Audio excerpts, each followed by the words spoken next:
Handwriting, P1, P3. In this week's lesson, the students looked at doing words, or action verbs. They were shown a list of different words, each relating to a different action or part of the body.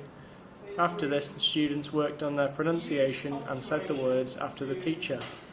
Some students who were able to open good notes were then able to practice their handwriting and copy some of the words using their iPads. A sentence, okay? So let me show you an example on good notes of a comma. Okay? So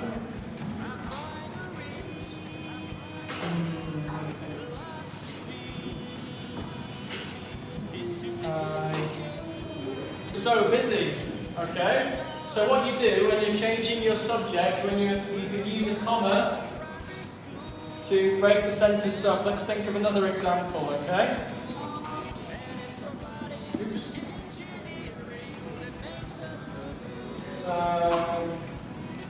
Try again.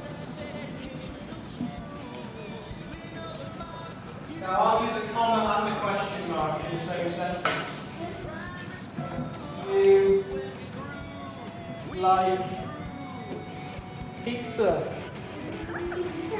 Don't like it. Comma, don't. You? Okay. You like pizza, don't you? Yeah? So that's a question, but I've also used a comma in the question because I've broken up. Because when you're reading, it helps you to read the sentence nicely. It helps it. Yeah?